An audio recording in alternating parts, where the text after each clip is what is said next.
એસ્કેલેટરી system ઉપર, ડાયજેસ્ટિંગ system ઉપર,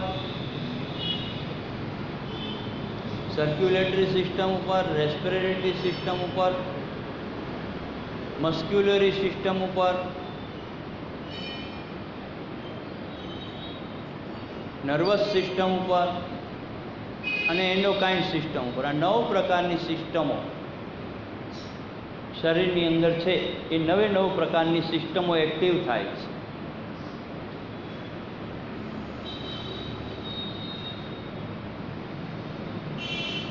સ્વનું સ્વની સાથે મિલન થાય છે.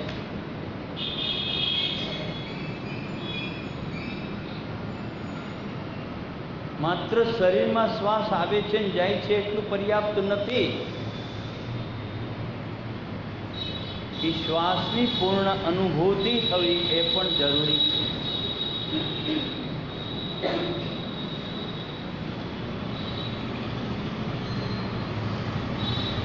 અને એ શ્વાસની પૂર્ણ અનુભૂતિ ત્યારે જ થાય છે કે જ્યારે સ્વસંચાલિત ક્રિયાઓને વેગ મળે છે, દિશા મળે છે, ગતિ મળે છે.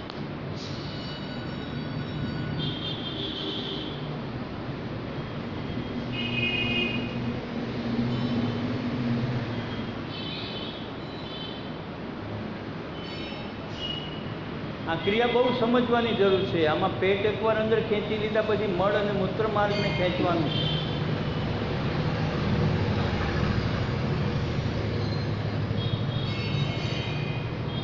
વારંવાર ખેંચવાનું, વારંવાર છોડવાનું. આ તમે બેઠા હો તો કોઈને ખબર ન પડે કે તમે તમારા મળ અને મૂત્ર માર્ગને ગતિશીલ કરી રહ્યા છો.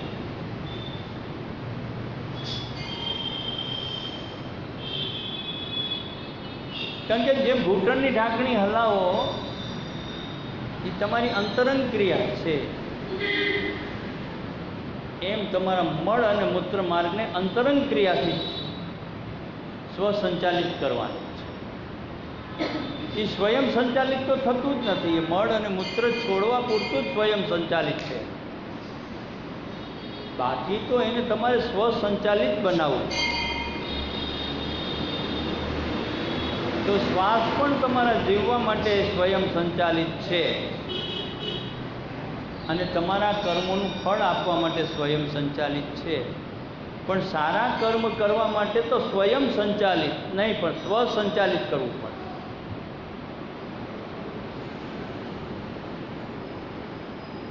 સારા કર્મોની પ્રાપ્તિ માટે સ્વસંચાલિત.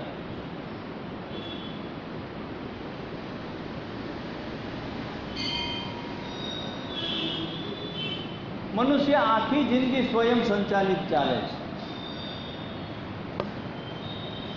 સ્વસંચાલિત એનું જીવન હોતું જ નથી.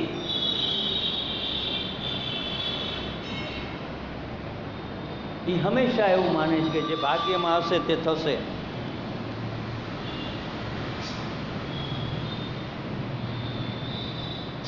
ખેતરમાં વાયુ હોય ને એ જ ઉગે. હા, બીજું ના ઉગે. ખેતરમાં વાયવા સિવાયનું ઉગે નહીં. આ વસ્તુ સમજવી બહુ જરૂરી.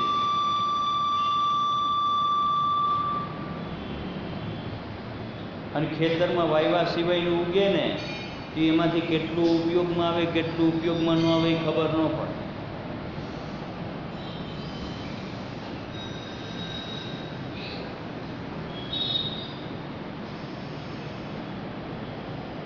એટલે તો મગફળી કે કાંઈ પણ વાયુ હોય ને તો નિંદામણ કરવું પડતું હોય છે. જે સ્વયં ઉગી જાય છે ને એને, નહીં તો ઓનો વિકાસ ન થવાનો.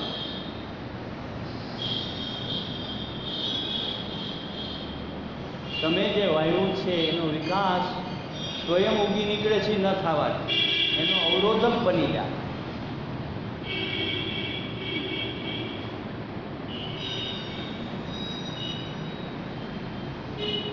તો સ્વએ કરેલી ખેતી, સ્વયં કરેલી ખેતી એમાં તમે ધારો તે ફસલ લઈ શકો,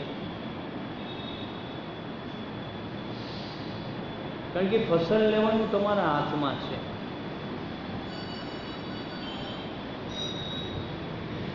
પરંતુ સ્વયં સંચાલિત જે ઉગે છે એમાંથી કેવી ફસલ આવે એ નક્કી નથી.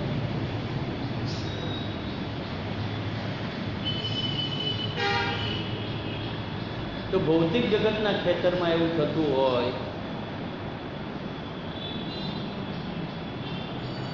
તો અંતર જગતના ખેતરમાં કેવું થતું હોય?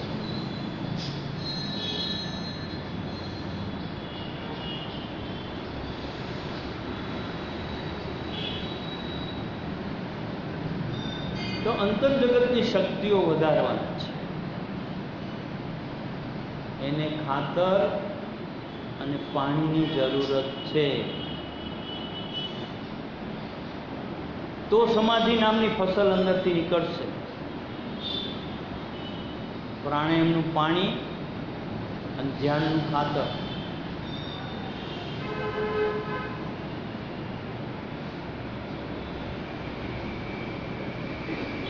તો સમાધિની શક્તિઓનો વિકાસ થશે.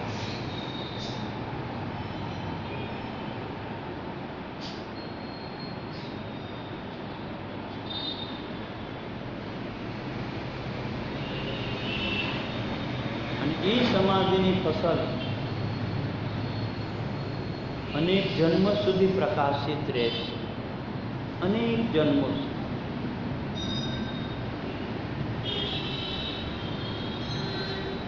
આ વસ્તુનું જ્ઞાન ભગવાન શિવે પાર્વતીને આપ્યું.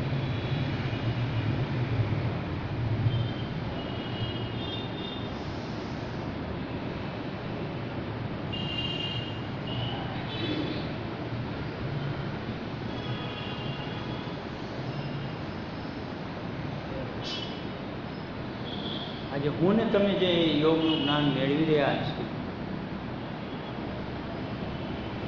આખા જગતના લોકો જે મેળવી રહ્યા છે, એ શિવ દ્વારા નિર્મિત યોગ છે.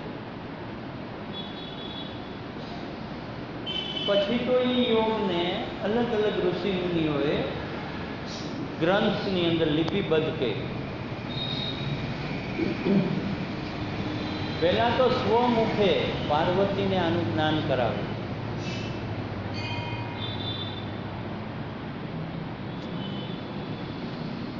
પછી અનેક ઋષિ મુનિઓએ આ જ્ઞાનનો વિસ્તાર કરવાનો પ્રયત્ન કર્યો. પણ મનુષ્યની અંદર એક સંકુચિતતા છે.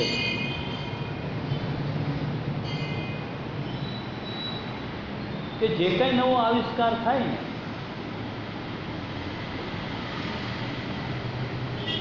એ બીજા શીખી ન જાય ને એની કાળજી લેતા હોય છે.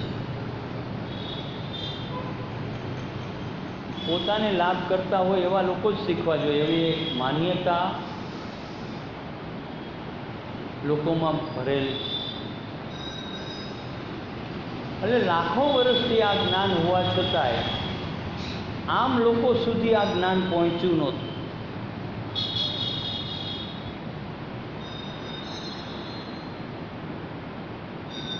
તો પરમાત્માએ કૃપા કરી બધા ઉપર.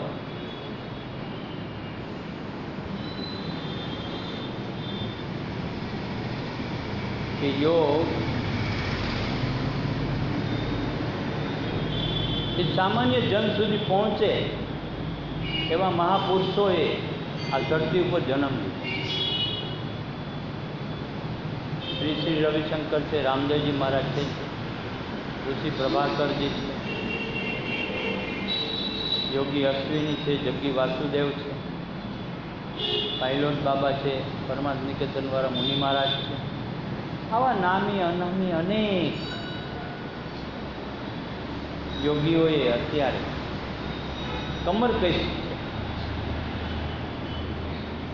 અને એમાંય આપણે નરેન્દ્રભાઈ મોદી, એની તો શું વાત કરે.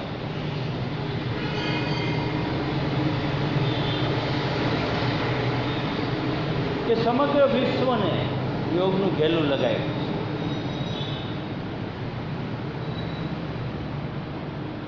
સંયુક્ત રાષ્ટ્ર પરિષદની અંદર એક ઠરાવ પસાર કરાવી નાખ્યો કે 21મી જૂન એટલે યોગ દિવસ તરીકે એની ઉજવણી કરે દરેક દેશોમાં.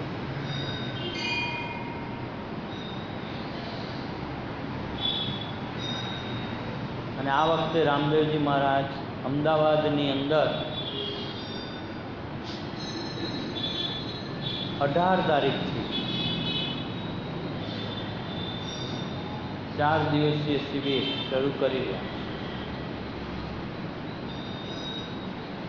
એમાં 21મી જૂનનો કાર્યક્રમ વર્લ્ડ રેકોર્ડ માટે કરવામાં આવી રહ્યો છે કે અમદાવાદની અંદર લાખો લોકોની મેદની ભેગી કરવાની.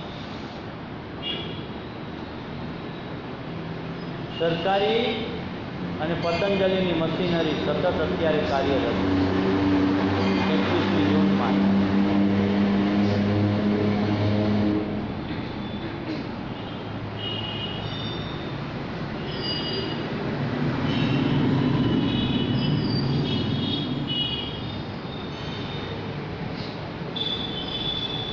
તો આપણે પણ સંકલ્પ કરીએ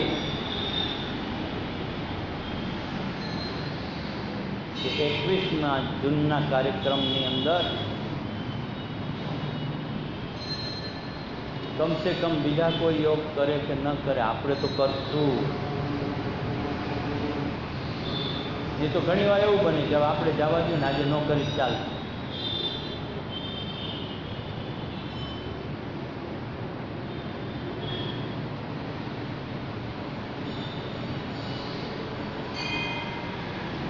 દુનિયામાં કોઈ બીજા યોગ કરે એ સારી વાત છે, પણ આપણે યોગ ન કરી બહુ ખરાબ વાત છે. કારણ કે એ પંક્તિમાં આપણું નામ નથી આવતું. અને જાજા લોકોને જોડી શકાય તો બહુ સારી વાત છે. યોગના રસ્તે વાળી શકાય તો બહુ સારી વાત છે.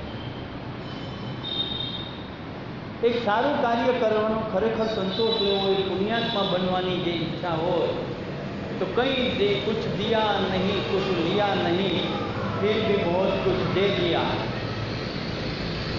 કારણ કે આ યોગ છે ને, આ વસ્તુ તમને કીધું, તમે આ જન્મમાં શરૂઆત કરી હોય તો અનેક જન્મો સુધી આ ક્રિયા તમારી અંદર જીવિત રહે.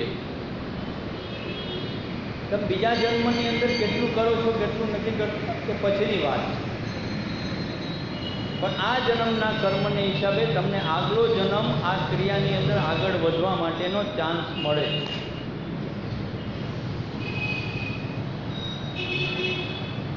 ભગવાન બુદ્ધના જીવનનો એક પ્રસંગ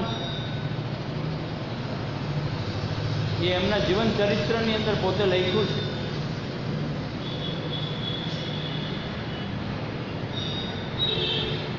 કે બુદ્ધત્વ પ્રાપ્ત કરવા માટે 3 જન્મની યાત્રા કરવી પડે.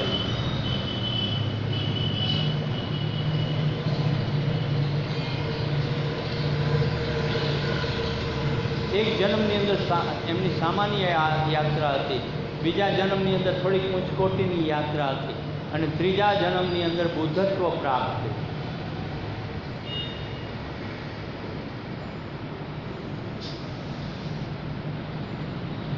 બુદ્ધે ખુદે અષ્ટાંગ યોગની સાધના કરેલી, હઠયોગની સાધના કરેલી,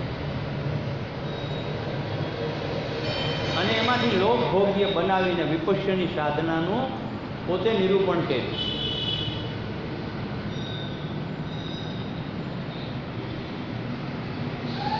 જેની અંદર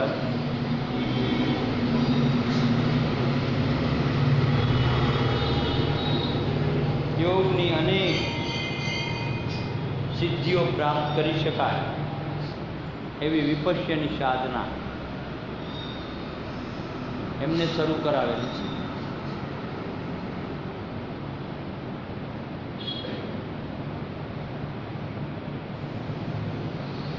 આ જે વિપશ્યની સાધના છે